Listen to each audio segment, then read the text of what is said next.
பூஜி YouTube channel. இன்றைக்கி நம்ம என்ன பார்க்க போகிறோன்னா, வீட்டிலே எப்படி முறுக்கு செய்யலான்னு பார்க்க போகிறோம். இதுக்கு தேவையான பொருட்கள் என்னென்னா, நான் புழுங்கரிசி மாவு எடுத்து வச்சுருக்கேங்க. அதுக்கடுத்து உளுந்தம்பருப்பு மாவு, வெள்ளை உளுந்து, பொரிகடலை திரிச்சது, நெய், காயம், எள், சீரகம், உப்பு, இவ்வளோ தாங்க. ஈஸியாக செஞ்சிடலாம். பட் இதோட ரேஷியோ நமக்கு ரொம்ப ரொம்ப முக்கியங்க. இதுக்கு நான் 3 டம்ளர் புழுங்கரிசி மாவு எடுத்திருக்கேன். நல்லா சலித்து வச்சுக்கோங்க. அதுக்கு 1 டம்ளர் நம்ம வெள்ளை உளுந்து மாவை எடுத்து வச்சுருக்கேங்க. இந்த வெள்ளை உளுந்து என்ன செய்யணும்னா, இந்த உளுந்தை லேசாக வானிலையில் போட்டு வறுத்து எடுத்துக்கணுங்க. அதுக்கடுத்து அதை நல்லா பொடிச்சு வச்சுக்கிட்டிங்கன்னா உங்களுக்கு ரெடி ஆகிடும். இதுக்கு 1/4 டம்ளர் மட்டுமே நம்ம பொரிகடலை மாவு எடுத்து வச்சுக்கோ. இப்போ ஒரு மிக்சிங் பவுலில் நான் சொன்ன ரேஷியோவில் உள்ள மாவு எல்லாத்தையும் ஆட் பண்ணிக்கிறேன்.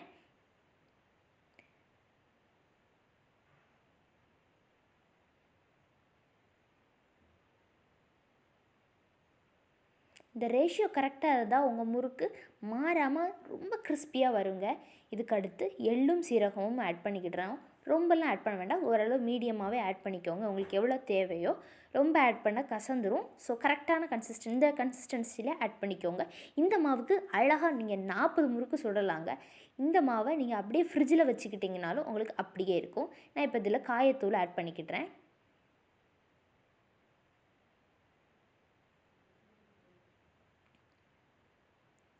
நெய் ஆட் பண்ணிக்கோங்க.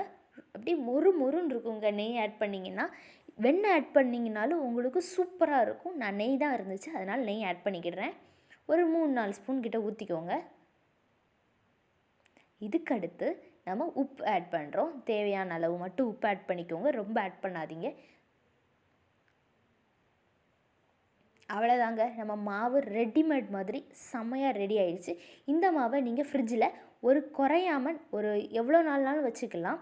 குறையாமல் 1 மாதம் வச்சுக்கலாம். தண்ணி கிண்ணி ஊற்றாமல் இருந்தீங்கன்னா வச்சுக்கலாம். இப்போது வானலியில் நம்ம எண்ணெயை கொதிக்க வைக்கிறோம். எதுக்குன்னா, இந்த மாவில் ஆட் பண்ணுறதுக்கு. இது எதுக்காக ஆட் பண்ணுறோம் அப்படின்னா, ரொம்ப மொறுன்னு வருங்க. எண்ணெய் ரொம்ப குடிக்காது. இதில் எண்ணெய் ஆட் பண்ணிட்டீங்கன்னா. எண்ணெய் ஊற்றிக்கிடுறேன். வெந்நியை கொதிக்க வச்சு இந்த மாவு மிக்ஸ் பண்ணுறதுக்கான தண்ணியை நீங்கள் யூஸ் பண்ணிக்கலாம்.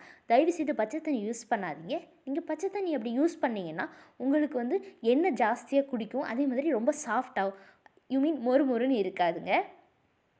அவ்வளோதாங்க. இதை ஒரு சப்பாத்தி கன்சிஸ்டன்சியில் கொண்டு வாங்க. ரொம்ப சாஃப்டாகவும் பசைஞ்சிடாதீங்க, அதுக்காக ரொம்ப டைட் டோவாகவும் பசைஞ்சிடாதீங்க. ஒரு மீடியமாக கொண்டு வாங்க. உங்களால் எவ்வளோ புளிய முடியுமோ அந்த அளவு கொண்டு வாங்க. இப்போ அடுப்பை ஆன் பண்ணியாச்சு.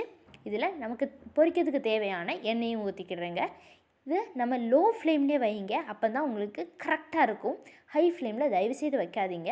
இப்போது இந்த கன்சிஸ்டன்சிலே உங்கள் மாவை கொண்டு வாங்க. இப்போ நான் குழலில் இந்த மாவை இன்சர்ட் பண்ணுறேன்.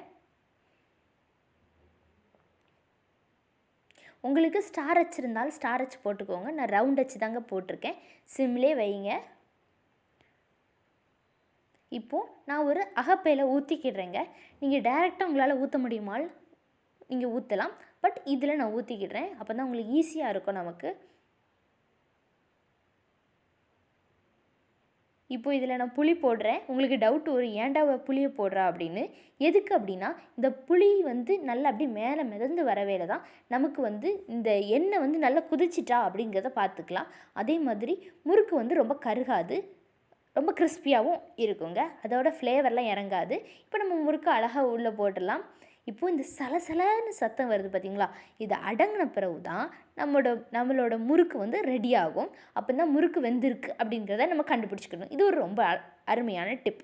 ஓகேங்களா? இதுக்கு அடுத்து உங்களுக்கு பெரிய பெரிய முறுக்கு வேணும்னா நீங்கள் கண்டிப்பாக அதில் 2 முறுக்குக்கு மேலே கண்டிப்பாக போட முடியாதுங்க. நான் சின்னதாக போட்டுக்கிறேன். ஷேப்லாம் நமக்கு ரொம்ப பர்ஃபெக்டாலாம் வேண்டாம். நீங்கள் உங்களால் எவ்வளோ சுற்ற முடியுமோ அவ்வளோ சுற்றிக்கோங்க. நல்லா அப்படி லேசாக பரட்டி போடுங்க. ஏன்னா அப்போ தான் 2 சைடும் அழகாக வேகணும் இல்லையா? அதனால தான் நான் 2 சைடும் பரட்டி போட்டிருக்கேன்.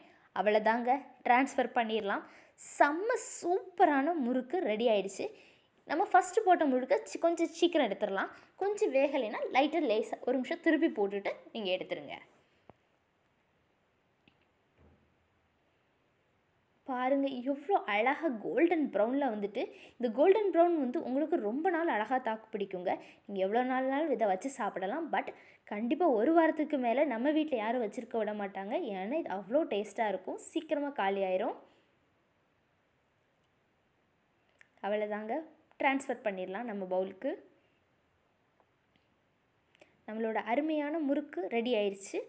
உங்களுக்கு பிடிச்சிருந்தா எங்கள் சேனலை சப்ஸ்கிரைப் பண்ணுங்கள், ஷேர் பண்ணுங்கள், லைக் பண்ணுங்கள். உங்களுக்கு இது மாதிரி ரெசிபீஸ் வேணுன்னா கமெண்ட் பண்ணுங்கள். நன்றி, வணக்கம்.